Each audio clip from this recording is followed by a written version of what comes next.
Oke, assalamualaikum warahmatullahi wabarakatuh. Selamat pagi untuk semuanya dan selamat malam juga untuk kelas malam. Pada pertemuan ke-9 ini kita akan membahas tentang pengambilan keputusan. Pada minggu lalu kita sudah membahas tentang komunikasi organisasi, maka di minggu ini kita akan melanjutkan dengan membahas materi pengambilan keputusan. Oke, sebelum kita mempelajari lebih lanjut, lebih baiknya kita mempelajari konsep dasar dari pengambilan keputusan terlebih dahulu. Jadi keputusan itu merupakan hal penting yang harus dilakukan seorang manajer atau wirausaha. Karena kewajiban mengambil keputusan ini, maka para posisi seorang manajer itu menjadi luar biasa. Nah, terlepas dari seorang manajer atau wirausaha, kita sendiri pun setiap melakukan suatu hal, pasti kita sudah melakukan pengambilan keputusan, yaitu misalnya ketika kita mau ke kafe, kita juga sudah mengambil keputusan bahwa kita akan pergi ke kafe, seperti itu. Dan setiap kegiatan itu pasti melalui proses dari pengambilan keputusan. Tentunya keputusan seorang manajer atau wirausaha berkaitan dengan kepentingan perusahaan, di mana tidak jarang keputusan itu diambil bisa berbasis harian dan bisa berbasis pada situasi yang tidak pasti. Misalnya tiba-tiba ada suatu hal yang menuntut seorang pemimpin untuk mengambil keputusan langsung di tempat, seperti itu. Nah, semakin kritis situasi yang dihadapi, maka semakin sulit juga perubahan lingkungan yang dibaca, sehingga itu akan membuat semakin sulit keputusan itu diambil. Jadi segala suatu hal itu pasti melalui pengambilan keputusan, dan itu bisa jadi untuk memecahkan masalah. Nah, di sini pengambilan keputusan itu apa sih? Itu adalah suatu proses yang memilih alternatif untuk menghasilkan tindakan yang tepat dalam mencapai kinerja organisasi yang baik. Dengan kata lain, pengambilan keputusan merupakan respon terhadap peluang yang terjadi ketika manajer mencari cara memperbaiki hubungan pelanggan, kinerja karyawan, dan manfaat bagi pemangku kepentingan. Jadi di dalam organisasi itu seorang pemimpin itu banyak hal yang harus diperhatikan, yaitu bisa jadi dari segi customernya ataupun pelanggannya, kemudian dari kinerja karyawannya, dan bagaimana manfaat yang akan diterima oleh para stakeholder ataupun pemangku kepentingan, seperti itu. Nah, keputusan dan pengambilan keputusan. Nah, para ahli memberikan pengertian keputusan dengan perspektif dan cara pemikirannya, di mana menurut Stoner dalam Hasan 2004, teori ini mengemukakan bahwa keputusan itu adalah pemilihan di antara berbagai macam alternatif yang mengandung 3 pengertian. Yang pertama, terdapat pilihan atas dasar logika ataupun pertimbangan. Jadi ketika kita mengambil keputusan berarti ada pertimbangan ataupun logika di dalamnya. Yang B, yaitu terdapat beberapa alternatif yang harus dipilih. Salah satunya adalah yang terbaik. Dan yang C, ada tujuan yang ingin dicapai, dan keputusan yang diambil itu adalah keputusan yang makin ataupun yang paling mendekati dengan tujuan yang ingin dicapai. Kemudian selanjutnya kita akan membahas tentang fungsi dan tujuan pengambilan keputusan. Nah, pengambilan keputusan sebagai suatu keberlanjutan ataupun kelanjutan dari cara pemecahan masalah. Seperti yang saya jelaskan tadi, pengambilan keputusan itu adalah salah satu cara untuk menyelesaikan masalah, dan dia mempunyai beberapa fungsi, di mana yang pertama itu akan menjadi pangkal permulaan dari semua aktivitas manusia yang sadar dan terarah, baik secara individu maupun kelompok, dan baik secara institusional maupun organisasional. Yang kedua, sesuatu yang bersifat futuristik, yaitu memandang masa depan. Artinya apa? Menyangkut dengan hari depan ataupun masa yang akan datang, di mana efeknya akan berpengaruh secara berlangsung cukup lama, dan itu merujuk kepada masa depan. Nah, bagaimana dengan tujuan dari pengambilan keputusan ini? Jadi, kegiatan-kegiatan yang dilakukan dalam organisasi itu dimaksudkan untuk mencapai tujuan organisasi dan semua kegiatan itu dapat berjalan lancar sehingga tujuan yang ingin dicapai itu bisa tercapai dengan mudah dan efisien. Nah, namun seringkali terjadi hambatan-hambatan dalam melaksanakan kegiatan tersebut dan ini merupakan masalah yang harus dipecahkan oleh seorang pemimpin ataupun manajer organisasi, di mana pengambilan keputusan itu dimaksud untuk memecahkan masalah yang terjadi dalam organisasi ataupun perusahaan. Kemudian dari mana aja nih sumber-sumber pengambilan keputusan? Nah, jadi ada 5 basic dalam pengambilan keputusan. Yang pertama bisa berasal dari intuisi, kedua pengalaman, ketiga fakta, yang keempat wewenang, yang kelima rasional. Nah, akan kita jelaskan satu persatu terkait dengan 5 dasar ataupun basic dalam pengambilan keputusan. Yang pertama intuisi. Nah, intuisi ini pengambilan keputusan berdasarkan intuisi adalah pengambilan yang berdasarkan perasaan yang sifatnya subjektif.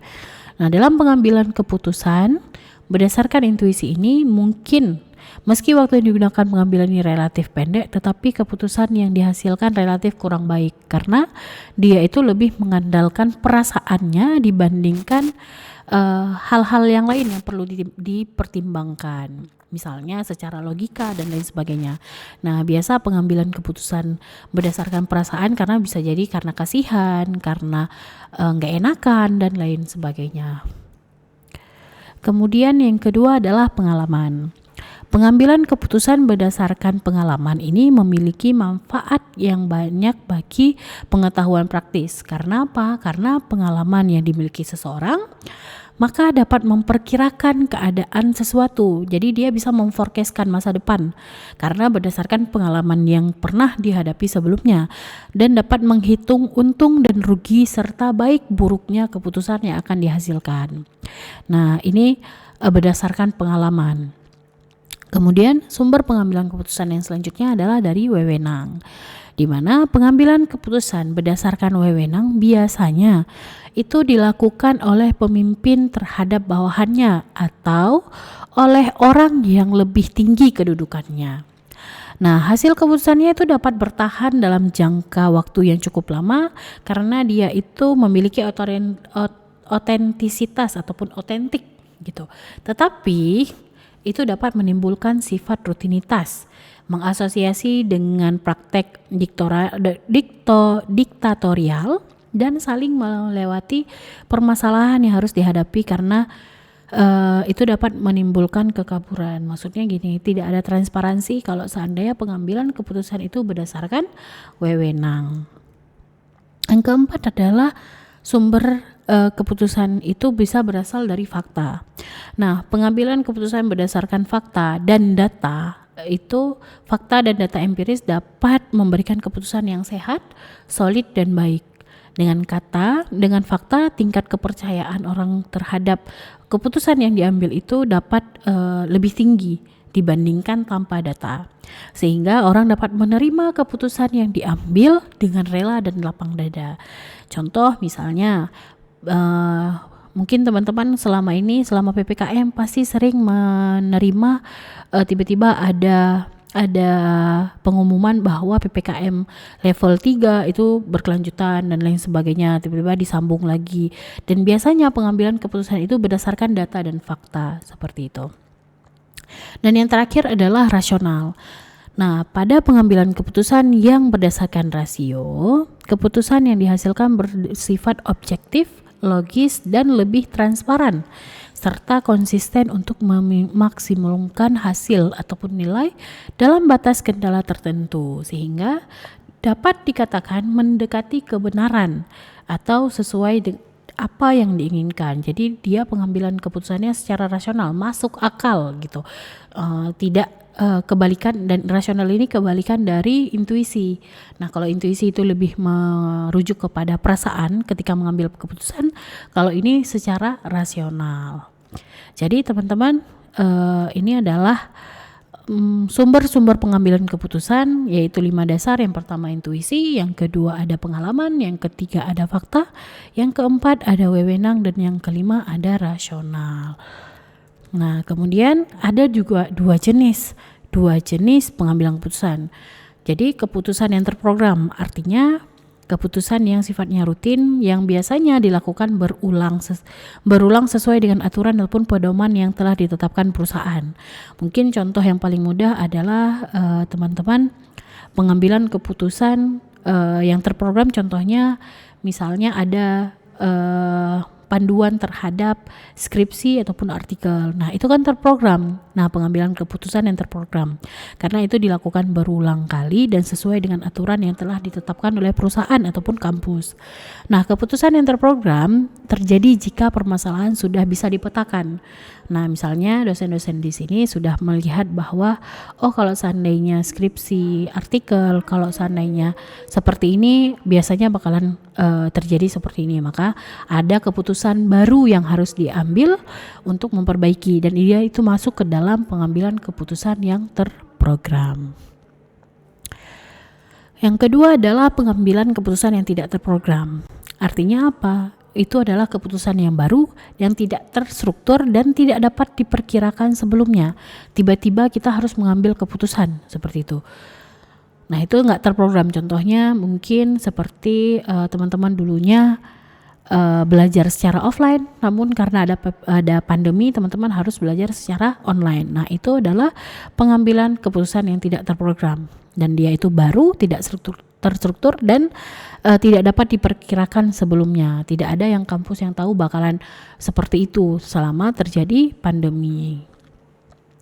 Kemudian tidak dapat dikembangkan prosedur tertentu untuk menangani masalah yang diakibatkan oleh situasi yang terjadi bukan yang diharapkan, dan tidak ada kepastian, serta para manajer kurang informasi untuk mengembangkan pedoman untuk mengatasi masalah. Nah, makanya di sini saya contohkan sistem pembelajaran di kampus kita, di mana dulu kita full online, tetapi karena kita sudah bisa belajar dari pengalaman, akhirnya di tahun kedua kita sudah blended learning. Artinya apa? Ada yang offline dan ada yang online, dan itu masuk ke dalam pengambilan keputusan yang tidak terprogram. Nah, bagaimana pengambilan keputusan dalam kelompok? Nah, jadi dalam kelompok, lagi-lagi kenapa susah mengambil keputusan dalam kelompok? Karena kita banyak mempertimbangkan banyak orang. Nah, di dalam satu kelompok itu memiliki persepsi yang berbeda, cara berpikir yang berbeda, lingkungan yang berbeda, dan keluarga yang berbeda, seperti itu. Dimana pengambilan keputusan dalam kelompok untuk memutuskan pertimbangan yang benar, pemahaman yang baik, tindakan yang realistis guna mencapai tujuan dalam kelompok. Nah, hampir semua keputusan penting dalam organisasi itu dibuat oleh kelompok atau tim dari manajer daripada oleh individu. Jadi kita harus mendengarkan pendapat-pendapat orang lain. Jadi keputusan dalam kelompok itu tidak bisa dibikin oleh satu orang ataupun individu. Ketika bekerja secara tim untuk mengambil keputusan dan memecahkan masalah, kemungkinan kesalahan dan memilih alternatif itu diharapkan dapat diperkecil. Dengan kelompok dimungkinkan untuk mengkombinasikan skill, kompetensi, dan akumulasi pengetahuan, serta memproses informasi yang lebih banyak untuk menghasilkan keputusan yang lebih baik.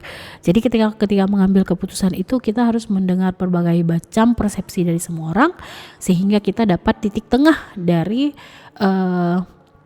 yang akan kita ambil keputusannya, seperti itu. Oke, teman-teman, hanya itu materi yang dapat saya sampaikan. Lagi-lagi mohon teman-teman jika sudah menonton podcast ini, silahkan ditanyakan di Zoom meeting. Nah, setiap minggu akan kita lakukan Zoom meeting, atau teman-teman bisa menanyakan di grup WhatsApp. Oke, saya akhiri untuk hari ini. Mohon maaf bila ada kata salah kata dan perbuatan. Wabillahi taufiq wa hidayah. Wassalamualaikum warahmatullahi wabarakatuh.